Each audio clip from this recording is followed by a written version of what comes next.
Hello, today is a really exciting day because we are doing a whole yard tour for my house. We bought this house 5 years ago and it was so neglected when we bought it, especially the yard. They've been renting the house to college students. They didn't water, they didn't mow the lawn even, so it was just like very wild, and we bought it in July. So we spent the past 5 years cleaning it up and making it so special, and it's not perfect yet. I have so many more things I want to do, but it is really cool. So I'm going to show you the yard, the outbuildings. Let's get started. Okay, so for this video, I'm going to show some old pictures from when we bought the house and then show you what it looks like now. I think that'll be very fun. So first of all, the house when we bought it, it had really good bones. It's a Victorian, built in 1905, and it was so cute, but I knew I wanted to make some changes. So I think the main things we did was we took off the old shutters that were like just DIY ones from like fence pickets, and we added our own and painted them pink, which is really cute. And at the top peak in the gable, we have some really cute trim, which I love.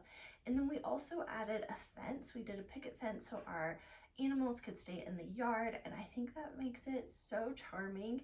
Another really big thing we did was we paved the driveway. It used to just be gravel, and it was like full of weeds all the time.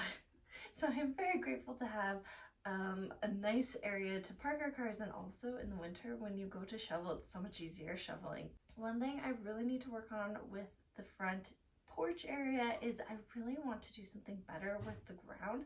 So it's painted concrete, and every year when it snows, like the paint kind of chips off, and then I need to patch it up. I haven't touched it up because I'm thinking later this year I'm gonna be able to brick it, so I'm very excited about that.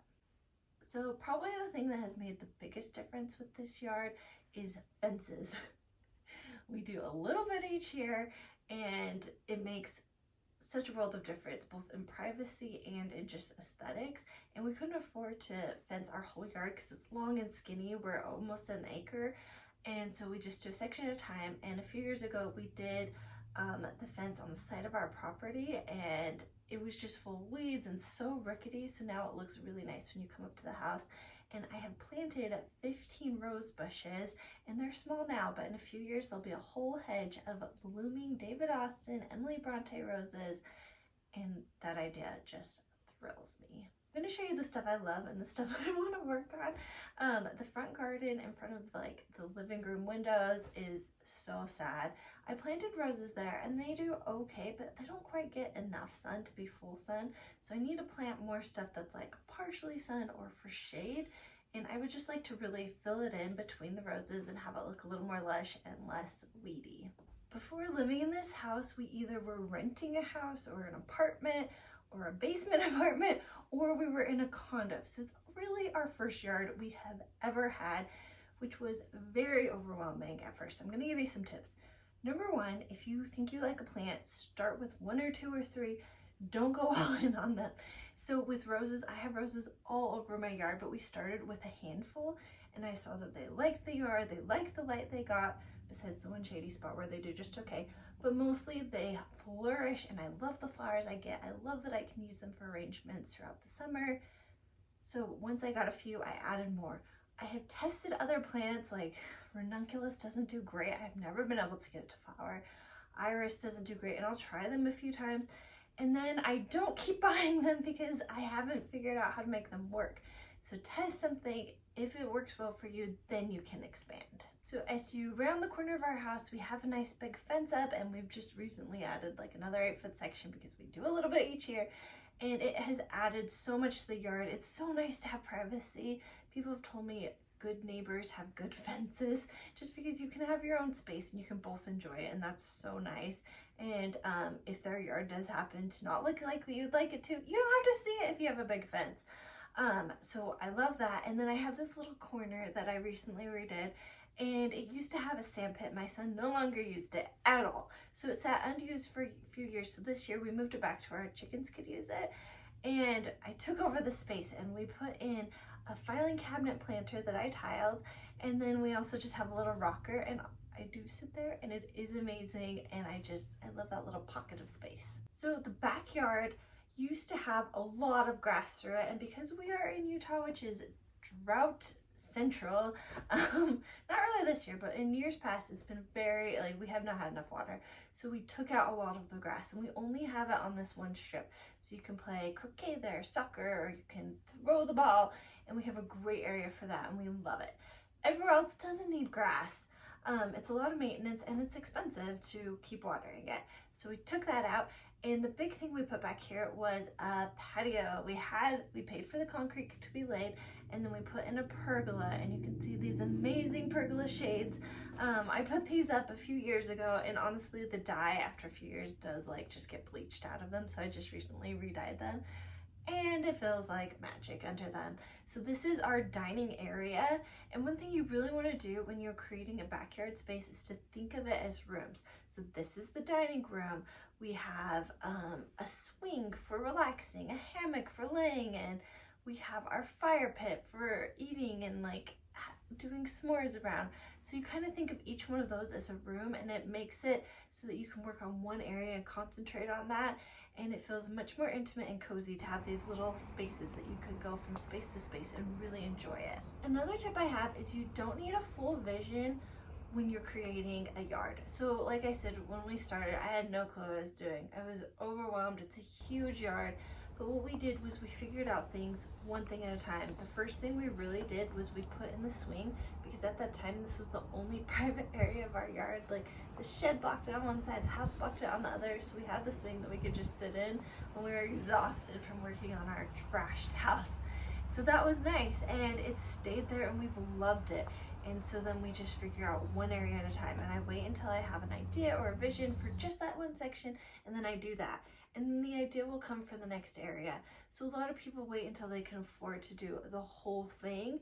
And I think it's just more practical to be able to save up and do a little thing at a time, see how that works with other things, and then just keep evolving the space until you have a really nice yard. So in this corner of the yard, we have some really fun things. Like I have my state plate wall that started in my kitchen and then I outgrew it. I'm like, I'm gonna put it outside, and I love it. The roof has a little bit of an overhang and it gets barely any sun, so there's been no fading. I've cleaned it once because we had a really bad storm that put some dirt on it. Other than that, it's been very low maintenance. We drilled a hole in it, which was kind of a pain because you have to use a tile drill bit, and then we screwed it on with outdoor screws. So the install was a bit of a pain, but now I have a plate from every state in the United States and from some of my favorite countries, and it's like art, and I just think it's so cool. And we have the hammock next to it, which the hammock is not maybe the most aesthetic, but it's so cozy that it's like, whatever, who cares?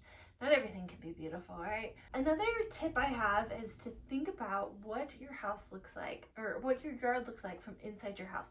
So this window right here is my bedroom window, and so I open the shutters in the morning, and I love to look out because I can see my beautiful zinnia garden, I can see my plate wall, and it's really nice. So kind of think of your sight lines as you're doing your yard, and if you're always in a window, make sure that window has a really nice view.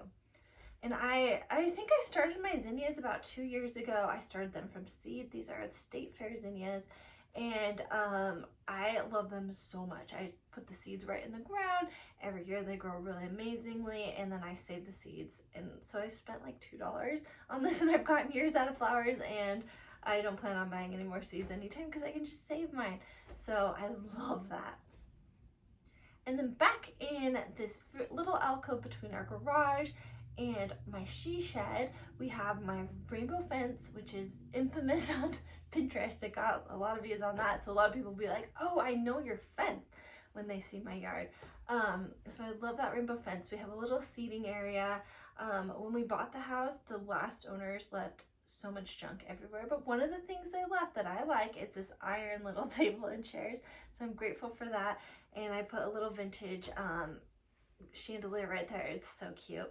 But I want to show you the inside of my she shed because it is so fun. This is where I do all my potting, and it's where I keep all my gardening supplies. So in the summer, spring, fall, I'm in here every single day, and I love it. I've used it as an excuse to like do some really creative finishes, like the shells on the wall. My husband Preston built me the workbench, and it's just one of my favorite places. So as you come out of the shed, we're gonna go back to the fire pit area of our yard. So that's right next to the pergola, and the fire pit, this is so we need to replace it. But we have all these amazing seating around the fire pits. We can have a lot of people over. We do marshmallows, we'll cook hot dogs on the fire, and my husband just barely made me these end tables that hold a bunch of wood, because as we redid the lath inside of our house, we had all of that, so we'll slowly burn that, and that's a nice little cozy eating space. One section I really love that's so amazing to me is my garden, and it's the end of the season, so some of it doesn't look the best. It used to be a little bit more colorful when my hydrangeas were out. It looked amazing. But I have 4 beds that are just cut flower gardens, and then I have 4 beds that are vegetable gardens / a strawberry patch. And it's so fun to grow stuff out there and like pick it and eat it that day. It's everything. I also have some teddy bear sunflowers, and I'm growing them somewhere else because those are really good to cut, and I will for sure keep growing those because it's another item. I tested that this year and they last a really long time in a vase and they grew really easily, so I'll be continuing that on next year. And we have a bit of a rainbow fence back here. It's hard to see because my lilacs have grown so big, which I am grateful for. And in front of that, we have a little swing set for my son, and it's big enough that adults can use too, and it's very relaxing. So I love that little area. One of the best parts of the whole yard, I think, is my son's playhouse. And we built this from scratch in 2020, and it was our pandemic project that summer. And my son had a specific request. Like, I would have done like a living room and a play kitchen, you know, like typical playhouse things, but he wanted a lab for all of his bones. He's really into paleontology, and so we made him that on the first floor, and the second floor he requested a spooky school. He loves Halloween, so you can see that we tried to give him everything he wanted in here. And I used a lot of vintage and thrifted items. We used a lot of leftover trim we had from our house. And honestly, this playhouse is nicer than, you know, a lot of houses, but it's really fun. And I think he'll have amazing memories of this place, which I love. We also, just this year, we built this beautiful pergola. My husband did. I sent him a picture and he made it for me. And it's so beautiful with this like beautiful fence. And in a few years, we'll have roses growing over the top, which I cannot wait. But when you go through the fence, you go into the wild area of our yard, and this is the section I really haven't figured out how to upkeep yet, or I just haven't gotten the energy to make it fancy and nice, and I think that's okay. We'll get to it one day. I plan on living in this house for a long time, so it's okay to not have everything done at once. But in the back, we really have a lot of, this is our orchard really. We have a peach tree, an apricot tree, apple trees, pear trees, plum trees, and lots of them. So at one point, before the college students lived here, someone lived here and really loved the yard, and we are grateful that we have all these fruit trees from them, and we've also planted a few of them as well. Besides the trees, we also have our chicken area. We have 6 chickens. Our neighbors gave them to us, and now we have their 2 chicken coops back here in a fenced area, but we do leave the fence open during the day, and they can, you know, roam the whole yard, which is nice because they do bug removal. It is not nice with the poop, but we love the eggs, so we're grateful for it. One day, our plan is to not use the chicken coops and to build our own in the wood part of the shed. So we're hoping to maybe do that this fall. I don't know if we'll get to it, but that's the plan. So besides the chicken area and the orchard, we just have a lot of wild trees that we let be wild, which I think is good for nature. We have an old pond that we haven't filled, but we do talk about maybe doing it now that my son's older. With the toddler, to me, that seemed really scary. So it's a little bit roughed up, so maybe one day we'll bring the pond back. And, but you can see it's pretty wild besides that. Another thing I wanted to point out that we did was I add a lot of things that you'd think you'd only do inside to the outside. So we have art out here, and during the summer I leave it out all year. Utah does not get a lot of rain.